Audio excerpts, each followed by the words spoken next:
अऊज़ु बिल्लाहि मिनश शैतानिर रजीम। बिस्मिल्लाहिर रहमानिर रहीम।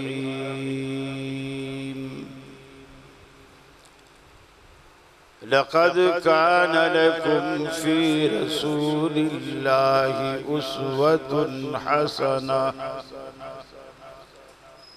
वक़ाल अल्लाहु तबारक व तआला फ़ल्यहज़रिल्लज़ीना युख़ालिफ़ूना अन अम्रिही अन तुसीबहुम फ़ितना औ युसीबहुम अज़ाबुन अलीम।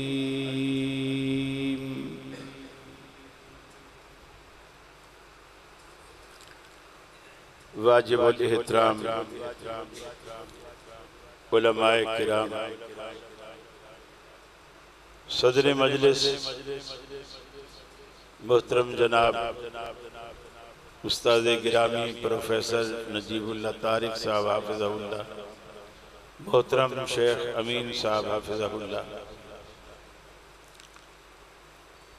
दीगर फैसलाबाद के मेरे अहले तौहीद मुस्लिम भाइयों, मेरी मुस्लिम माओं बहनों बेटियों, आज हम आपके इलाके में आपकी मस्जिद में सीरतुन नबी सल्लल्लाहु अलैहि वसल्लम के उन्वान से जमा है। अल्लाह से दुआ है अल्लाह मुझे हक कहने की और हम सब को हक पर अमल पैरा होने की तौफीक अता फरमाए।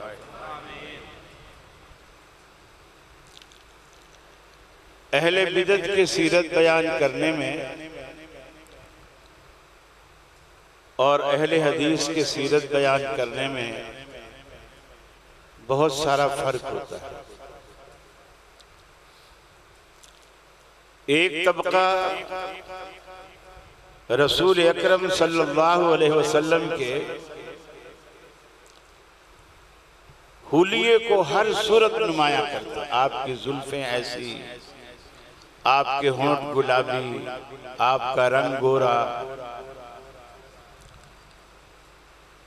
लेकिन पूरे कुरान मजीद अलहम से लेकर वन्नास तक आप पढ़िए, अल्लाह रब्बुल आलमीन ने नबी मुकर्रम के हुलिये की कहीं तारीफ नहीं की, इसलिए कि हुलिया कसबी चीज नहीं है। अल्लाह ने किसी को गोरा बना दिया, इसमें उसका कोई कमाल नहीं। किसी को रंग काला दे दिया, इसमें उसका कोई कसूर नहीं। किसी का कद लंबा है, किसी का कद छोटा है। और ये सूरत का मामला, मिसाल के तौर पर काली जुल्फें, आप में से जितने बैठे हैं सबकी जुल्फें काली, सिवाय चंद बुजुर्गों को। तो ये कोई खूबी तो ना हुई। कुछ लोगों ने ये जो हुरूफ मुक़त्तआत हैं, इनको रसूलुल्लाह सल्लल्लाहु अलैहि वसल्लम के हुलिये पर मुंतबक करने की कोशिश की। वल्लैल दिया जुल्फा वाला, हामीम दिया सहरियां वाला, यासीन दिया ताजा वाला। ये दूसरे भी बयान कर रहे होते हैं और आपके खतीब भी बयान कर रहे होते हैं। और आप में से कभी भी किसी ने नहीं पूछा कि वल्लैल की ये तफसीर किसने की कि इससे मुराद रसूलुल्लाह की जुल्फें हैं। ताहा रसूलुल्लाह सल्लल्लाहु अलैहि वसल्लम का कोई ताज है, ये तफसीर किसने की? बल्कि हम तो बचपन से यही सुनते आए हैं। जब ये हुरूफ सामने आते थे, असातिज़ा हमें बताते थे, अल्लाह जानता है मुराद इसकी, यानी इसकी मुराद अल्लाह को मालूम है कि इसका क्या मतलब है। लेकिन देखा देखी ये दिन आता है रबीउल अव्वल में, ये चीजें शुरू हो जाती हैं। मैं गुजरांवाला में शहर से बाहर एक मस्जिद थी, 2 साल पुरानी बात। रबीउल अव्वल के दिन मेरे दर्स से पहले जो वहां के मकामी खतीब थे, मजमा देखकर अक्सर मौलवियों को भी तकरीर आ जाती है और बड़ी प्रेशर से आती है, फिर वो निकालनी पड़ती वरना पेट खराब हो जाता। उन्होंने भी तकरीर की।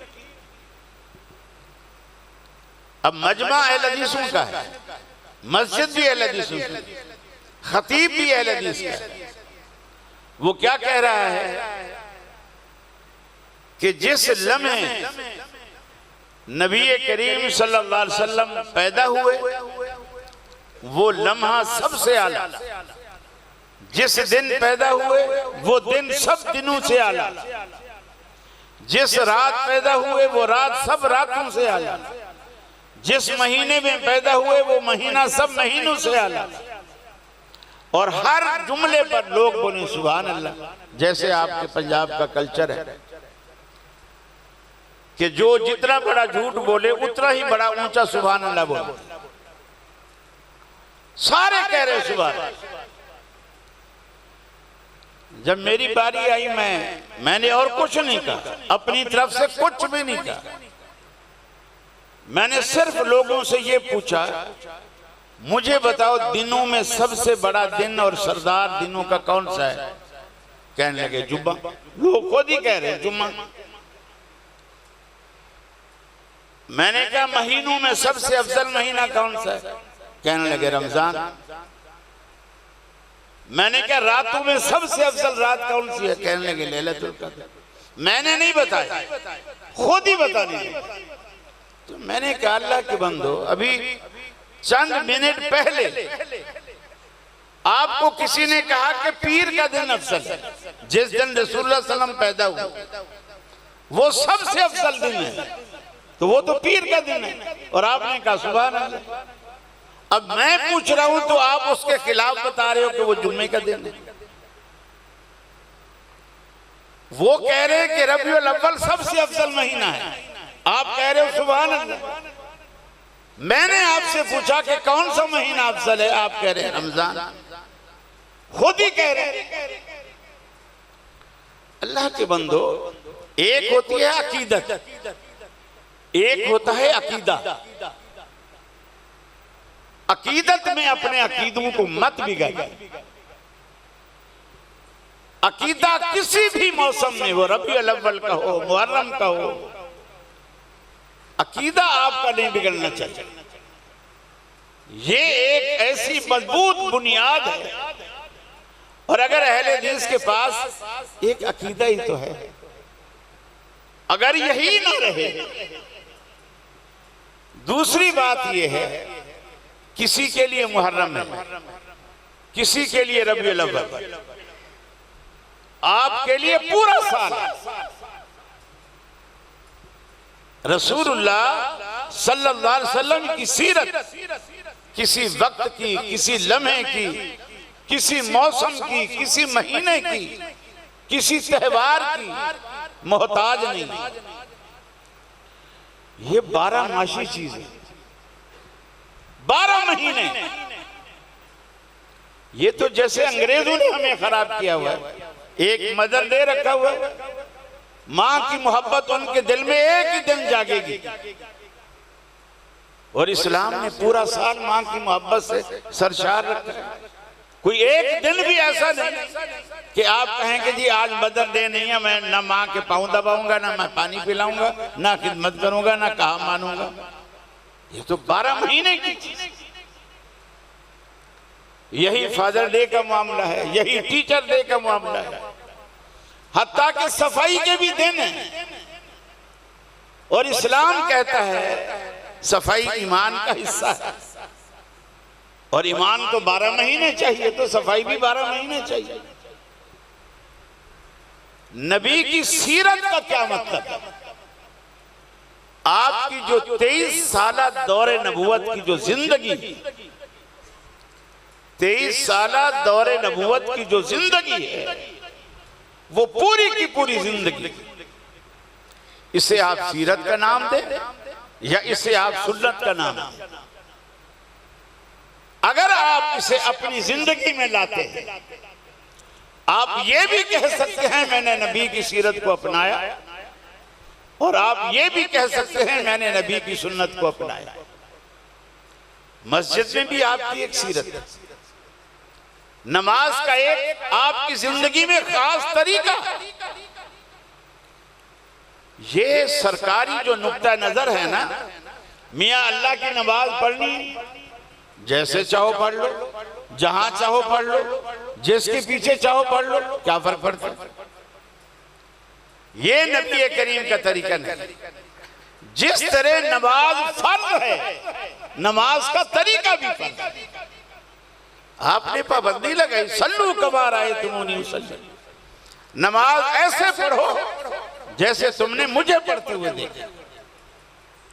अगर सिर्फ नमाज पढ़ना काफी होता, बुखारी की रिवायत है, अल्लाह के रसूल तशरीफ फरमा है, एक बंदा आता है,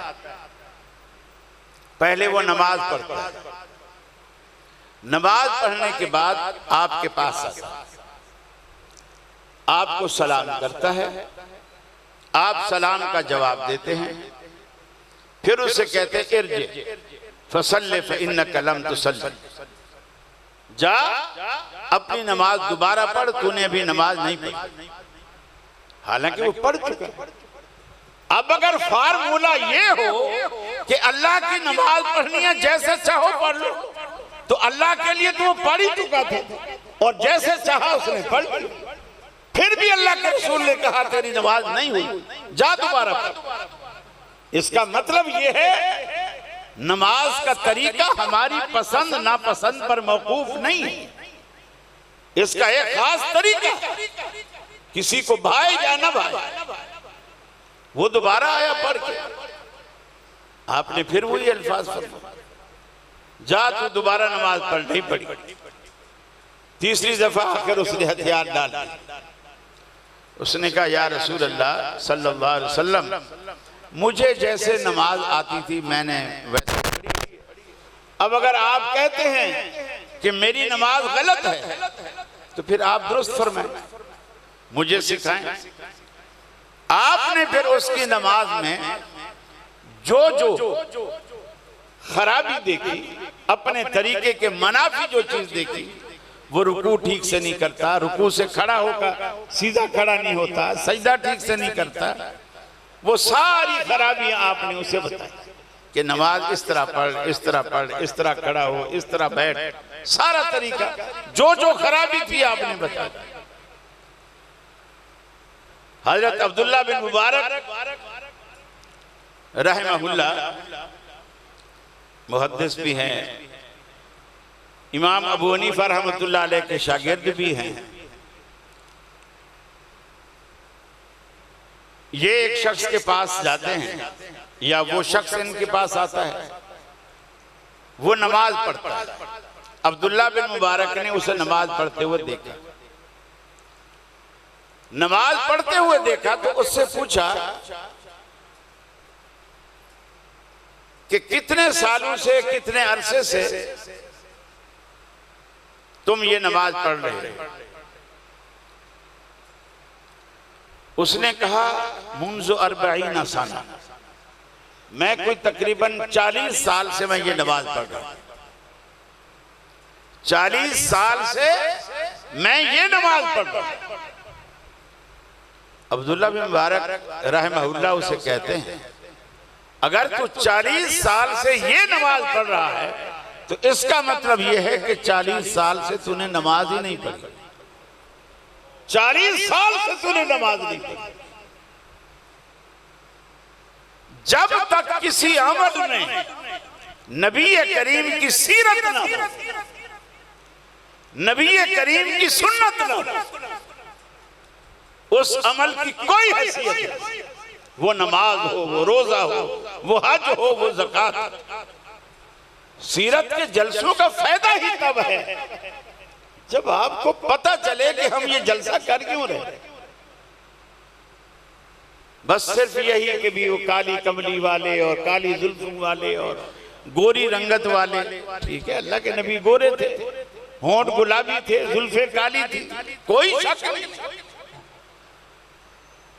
लेकिन असल जो एक मुसलमान को जो चीजें अपनानी, वो ये जिसके लिए अल्लाह ने कुरान में कहा कि तुम्हारे लिए रसूलुल्लाह सल्लल्लाहु अलैहि वसल्लम की जिंदगी बेहतरीन नमूना है, तो वो जिंदगी को नमूना करा दिया।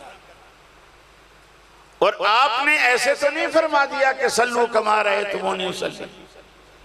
अगर ये अमल हमारी मर्जी पर मौकूफ होता,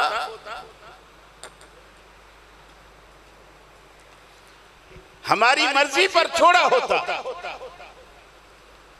तो अल्लाह के रसूल ये कभी ना फरमाते कि नमाज ऐसे पढ़ो जैसे मैं पढ़ता हूं।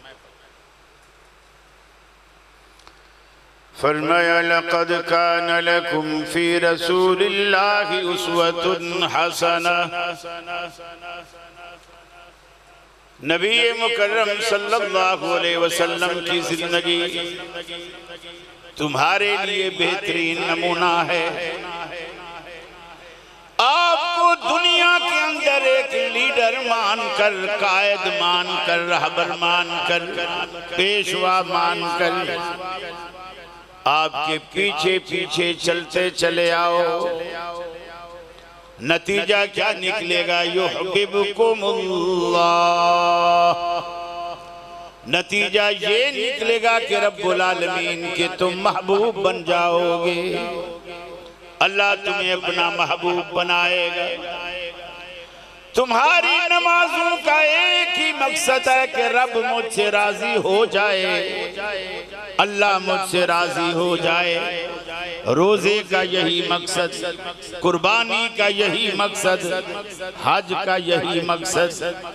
लेकिन अगर आप मेहनत तो करें, दुकान तो खोलें, गाहक ना आए, बिक्री ना हो, पूरा महीना आपका ऐसे गुजर जाए, दुकान खुलती है, शाम को बंद हो जाती है, बिक्री कोई नहीं होती, आप अपने बड़ों से मशवरे करते हैं मुझे कारोबार बदलना चाहिए, एक महीने से बिजली के बिल भी पल्ले से दे रहा हूँ, दुकान का किराया भी खुद से भर रहा हूँ, कुछ भी इनकम नहीं हो रही।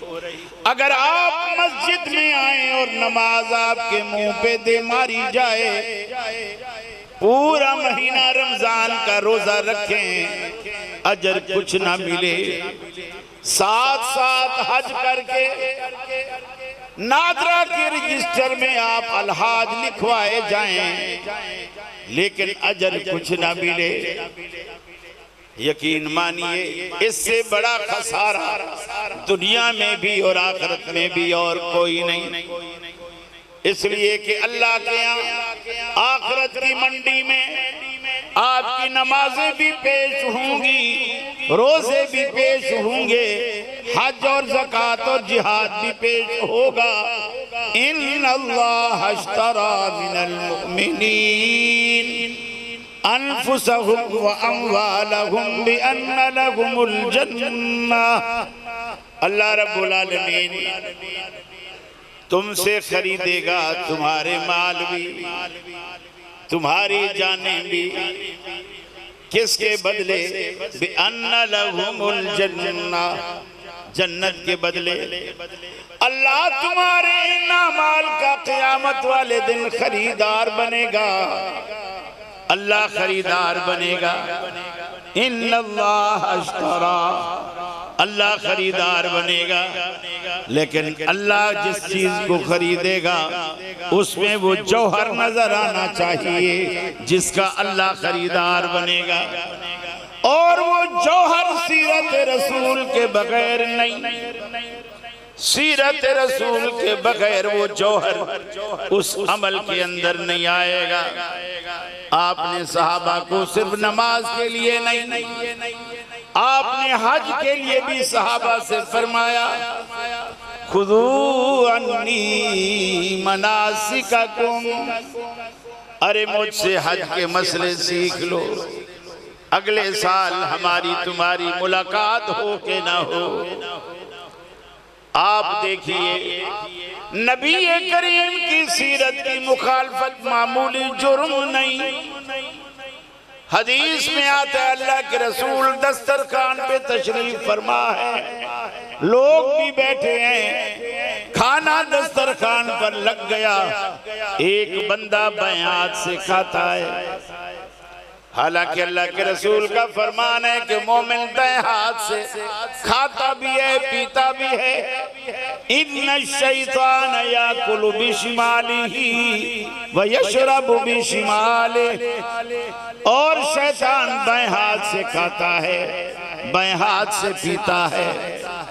अल्लाह के रसूल ने दस्तरखान पे देखा, एक बंदा अपने बाएं हाथ से खा पी रहा है। अल्लाह के रसूल ने नसीहत फरमाते हुए फरमाया, कुल बियमीनिक, अपने दाएं हाथ से खाओ। वो शर्मिंदगी की वजह से उसने झूठ बोला, कहने लगा अल्लाह के रसूल मेरा दायां हाथ काम नहीं करता, मेरा दायां हाथ काम नहीं करता। सहाबा बयान करते हैं कि उस दिन के बाद उस बंदे के दाएं हाथ ने काम करना ही छोड़ दिया था। नबी की सुन्नत की मुखालफत मामूली बात नहीं। अल्लाह का कुरान कहता है फल्यहज़रिल्लज़ीना युखालिफूना अन अम्रे, सीरत के जलसे तो आप लोगों को याद रहते हैं, झंडियां लगानी याद रहती हैं, नालैन मुबारक पगड़ी में सजाना याद रहता है, लेकिन सुन्नत नहीं रहती। आज जितने भी दुनिया में इश्क़ रसूल का दावा करने वाले, आप उनको दिखाइए कि बुखारी में अल्लाह के रसूल से रफ़ुल यदैन के साथ नमाज साबित है, वो बोलेंगे ये वहाबी अहले हदीस मस्जिद वाले इस पे अमल करेंगे, हम तो इस पे अमल नहीं करते। सुन्नत की बात आएगी मुंह फौरन मोड़ लेंगे। अल्लाह तबारक व तआला के रसूल की एक एक बात, आपका सीने पर हाथ बांधना आपकी सीरत का हिस्सा है। सीरत के जलसे मनाने वाले, जलसे करने वालों को सीरत का ये चैप्टर, सीरत का ये पहलू क्यों नजर नहीं आता? हजरत वाइल इब्न हुज्र बयान करते हैं वज़ा यदहुल युमना अला यदिहिल युसरा अला सदरिही, अल्लाह के हबीब को मैंने देखा अपना दायां हाथ बाएं के ऊपर, फिर दोनों को आपने अपनी छाती पर रखा। ये सीरत और ये सुन्नत क्यों नजर नहीं आती? हजरत अता बिन अबी रबाह रज़ियल्लाहु ताला अन्हु कहते हैं जलीलुल कद्र ताबी, मैं बैतुल्लाह में दाखिल हुआ, हरम मक्का में दाखिल हुआ, अदरकतु मियतैन मिन असहाबिन नबी सल्लल्लाहु अलैहि वसल्लम, मैंने 200 सहाबा को बैतुल्लाह में पाया। जब नमाज हुई इमाम ने आमीन कही, 200 के 200 सहाबा ने रफ़अू अस्वातहुम, अपनी आवाजों को बुलंद कर दिया। बुखारी शरीफ में मौजूद है कि हजरत अब्दुल्लाह बिन जुबैर रज़ियल्लाहु ताला अन्हु ने नमाज पढ़ाई। अम्मा इब्न जुबैर व मन वराअहू, हजरत जुबैर ने जब इमामत की और इमामत में आमीन कही, आपके पीछे वालों ने भी आमीन कही। व इन्ना लिल मस्जिदि ललज्जतुन, पूरी की पूरी मस्जिद नबी सहाबा की आमीन की आवाज से गूंज उठी। उनकी कच्ची मस्जिद में गूंजती थी और तुम्हारी पक्की मस्जिद में नहीं गूंजती। कितना फर्क! सीरत का नाम लेना बड़ा आसान, नाम लेना बड़ा आसान, इसका दावा करना बड़ा आसान, मोहब्बत का दावा करना बड़ा आसान, लेकिन दो बातों में फर्क, दावे में और अमल में बड़ा फर्क। बनते हो वफादार, वफा करके दिखाओ। कहने की वफा और है, करने की वफा और, ये फर्क है। अज़वाज मुतहरात कहती हैं हम मस्जिद नबवी में नमाज पढ़ने जाती थी, स्पीकर भी उस वक्त नहीं होता था, अल्लाह के रसूल के पीछे मर्दों की सफ़े होती, फिर बच्चों की सफ़े होती, फिर आखिर में औरतों की सफ़े होती।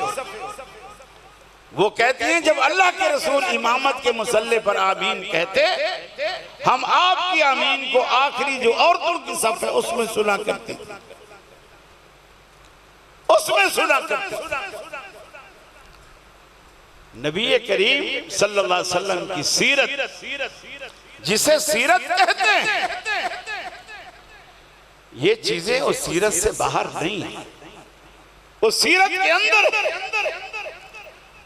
फिर ये भी तो सीरत का हिस्सा है कि अल्लाह के रसूल ने मर्द और औरत की नमाज में कोई फर्क नहीं रखा, कोई फर्क नहीं रखा। क्यों नहीं रखा?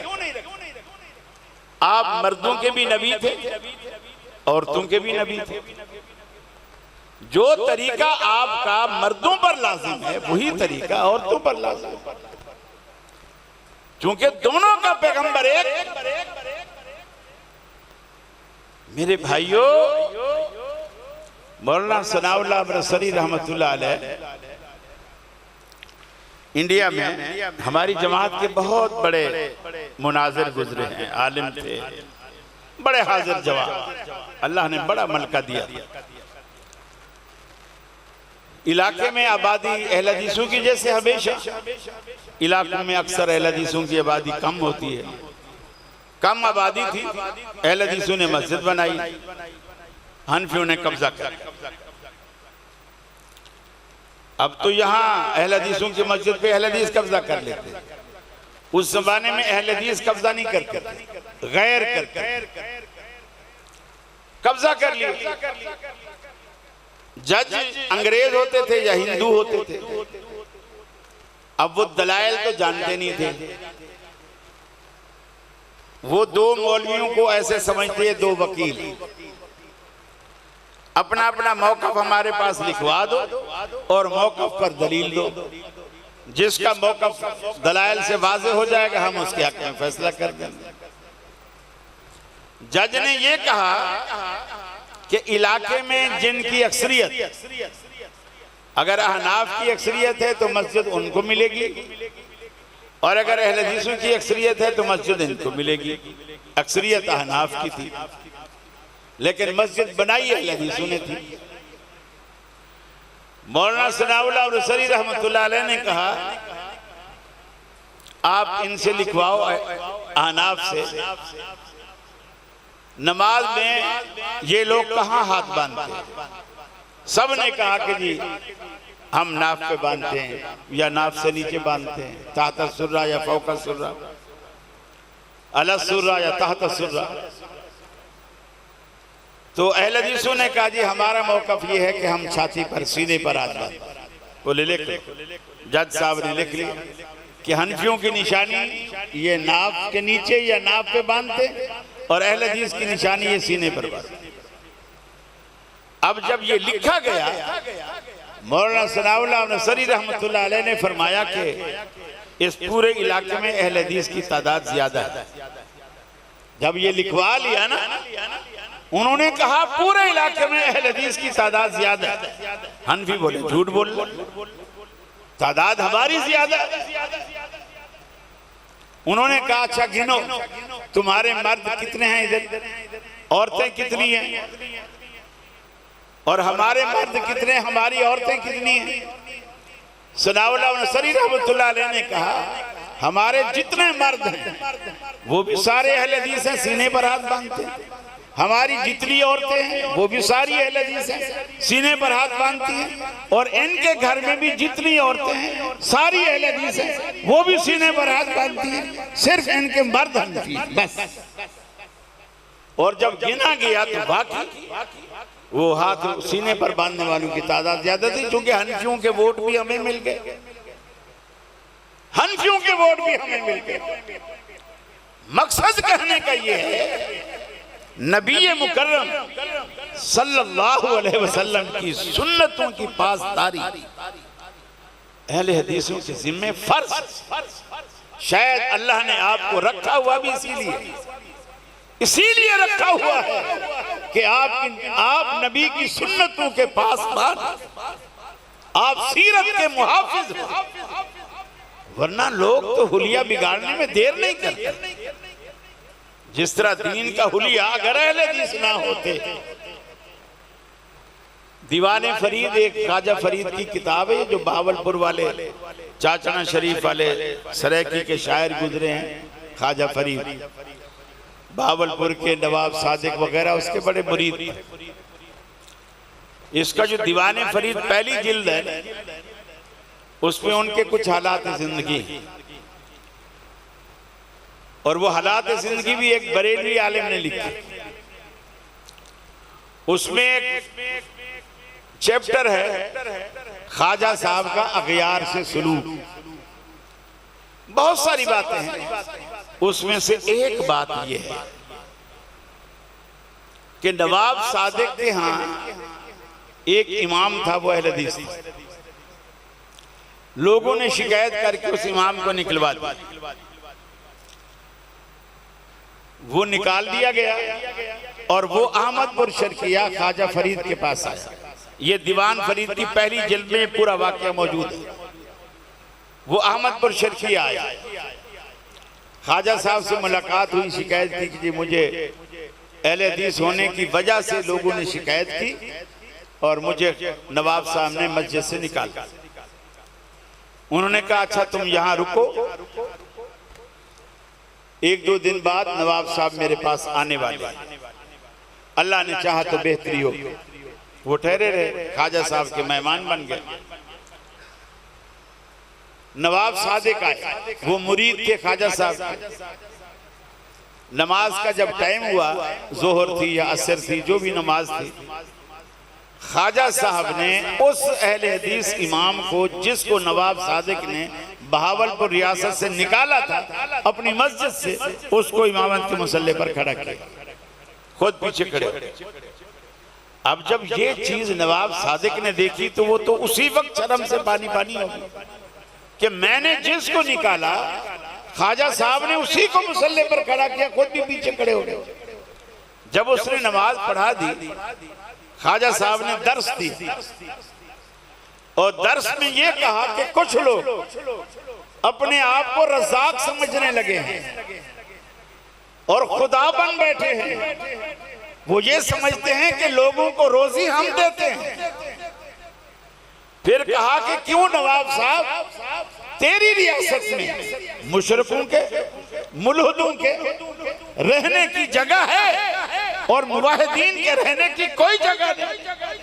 फिर अगला जुमला सुनिए, कहते हैं अगर ये मुवाहिद ना होते हम शिर्क में पड़ जाते। एक तरफ शिर्क हमें अपनी तरफ खींचता है, दूसरी तरफ ये मुवाहिद अपनी तरफ खींचते हैं। नतीजे में हम बीच में एतदाल की राह पर रहते हैं। अगर ये ना होते तो हम शिर्क की तरफ खींचे चले जाते और शिर्क में पड़ जाते। नवाब सादिक ने माफी मांगी ख्वाजा साहब से और कहा कि जी मुझे माफ कर दीजिए, गलती हो गई, और उसे अपने साथ लेके गए, वापस वही इमाम मुकर्रर किया। ख्वाजा की कवालियां याद हैं, काफियां याद हैं। ख्वाजा की ये बातें याद नहीं है कि उन्होंने अहले हदीस को इमाम बनाकर खुद उसके पीछे नमाज पढ़ी। अल्लाह ताला ने आपको बड़ी इज्जत दी, बहुत इज्जत दी है, बशर्ते कि आप उसकी कदर करें, आप उसकी कदर करें। अल्लाह ताला ने आपको बहुत रुतबा दिया। इस पूरी रूए ज़मीन में इस वक्त खालिसतन किताब और सुन्नत की मुत्तबे जमात आपके सिवा कोई नहीं। पूरे रूए ज़मीन आपका माटो ही यही है, कुरान और सुन्नत, कुरान और सुन्नत। हाँ, मुझ में कोई इनफरादी खामी हो सकती है, वो मेरे मनहज का या मेरे मसलक का कसूर नहीं।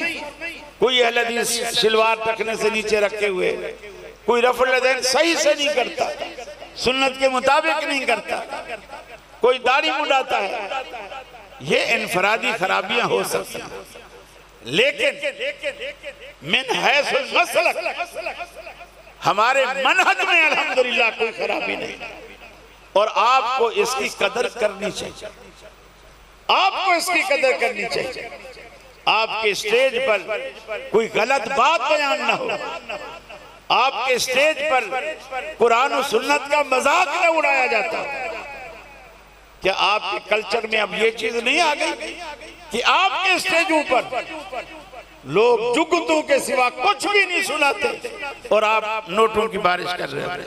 ये कौन सा तरीका, ये कौन सा तरीका? अल्लाह के रसूल सल्लल्लाहु अलैहि वसल्लम खुतबे देते थे, कभी देखा अबू बकर सिद्दीक उठकर इस तरह नोट फेंके? सिर्फ दुनिया को दिखाना, और ये इज्जत भी नहीं, ये आलम के वकार के भी खिलाफ कि कवारों की तरह उन पे आप पैसे इस तरह 10-10 रुपए के नोट इस तरह फेंकते रहे।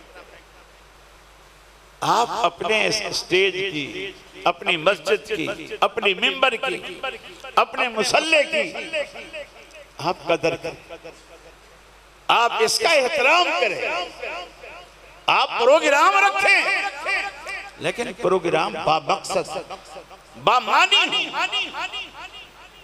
ऐसे प्रोग्राम रखें जिससे आपके बच्चों की जिंदगी में, आपकी घरेलू जिंदगी में, आपके कारोबारी जिंदगी में सीरत के बेशुमार पहलू, बेशुमार पहलू।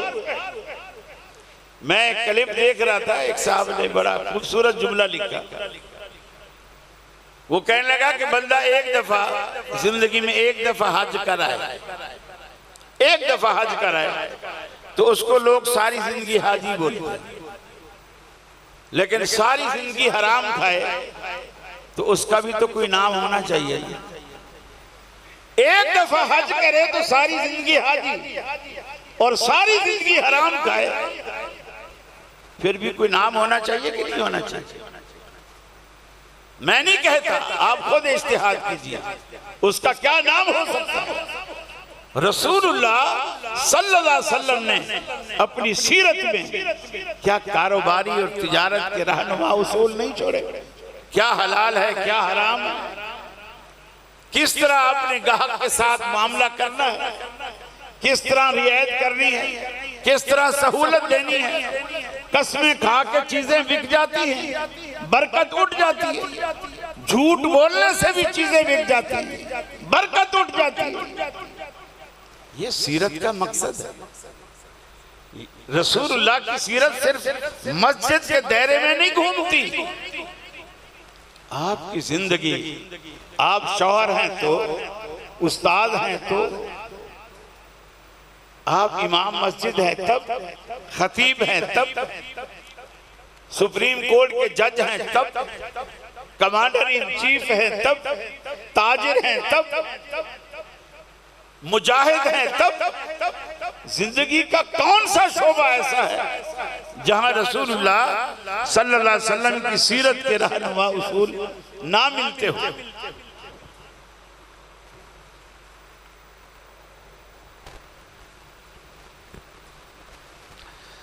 फरमाया फल्यहज़रिल्लज़ीना युखालिफूना अन अम्रिही अन तुसीबहुम फितनतुन औ युसीबहुम अज़ाबुन अलीम।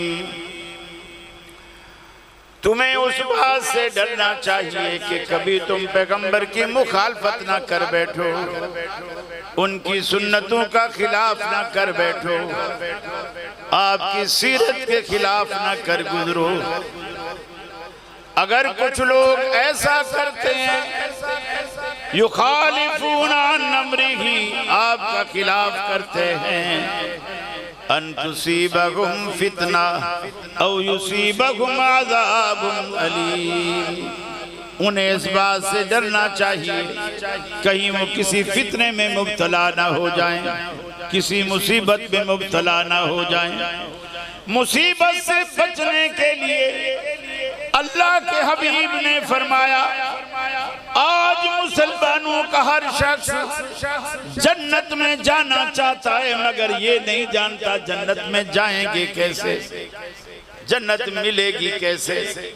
कुछ लोग रफुल यदैन को काफी समझ कर बैठ गए, कुछ हाथ सीने पर बांधने को काफी समझ के बैठ गए। हालांकि सहाबा किराम ये सारे काम करते, रफुल यदैन भी करते, सीने पर हाथ भी बांधते, आमीन से उनकी मस्जिदें भी गूंजती, कदम से कदम भी मिलाते, कंधे से कंधा भी मिलाते, इमाम के पीछे फातिहा भी पढ़ते, अल्लाह के रसूल के झंडे तले जिहाद भी करते। इसके बावजूद अल्लाह के रसूल के सामने आकर के पूछते हैं, दुल्लनी अला अमलिन इज़ा अमिलतुहु दखलतुल जन्ना। अल्लाह के अभी मुझे कोई ऐसा अमल बताओ जिसे मैं करूं तो अल्लाह मुझे जन्नत दे दे। सारी नेकियां करने के बावजूद अल्लाह के रसूल से ऐसा नुस्खा, ऐसा अमल, ऐसा वजीफा पूछ रहे हैं, दुल्लनी अला अमलिन इज़ा अमिलतुहु दखलतुल जन्ना, जिन्हें मैं करूं तो अल्लाह मुझे जन्नत दे दे। अल्लाह के हबीब फरमाते हैं, मन अतानी दखलल जन्ना। जन्नत तो आपको चाहिए, लेकिन ये भी तो देखो मिलेगी कैसे। मन्नतानी दखलल जन्ना, जिसने मेरी इताअत और फरमाबरदारी की वो जन्नत में चला जाएगा। वमन आसानी फक़द अबा, और जिसने मेरी नाफरमानी की उसने गोया जन्नत में जाने से इनकार कर दिया। मन आसानी फक़द अबा, गोया उसने मेरी नाफरमानी नहीं की बल्कि जन्नत में जाने से इनकार कर दिया। इसलिए अल्लाह के रसूल की इताअत में जिंदगी गुजारिए, आपकी सुन्नतों से प्यार कीजिए, आपकी सुन्नतों से मोहब्बत कीजिए। अल्लाह रब्बुल आलमीन से दुआ है, मेरे ये टूटे फूटे अल्फाज अल्लाह रब्बुल आलमीन आपके दिलों में उतार दे और मुझे भी और आपको भी अमल की तौफीक दे और हमारी निजात का जरिया बना दे। आपके स्पीकर पे मुझे जोर बहुत लगाना पड़ा है, काश कि आप थोड़ा सा खर्चा इस पे भी कर लेते, आपको भी मज़ा आता और मुझे भी मज़ा आता इंशाअल्लाह। बहुत शुक्रिया। अकरमकल्लाह, जज़ाकुमुल्लाह।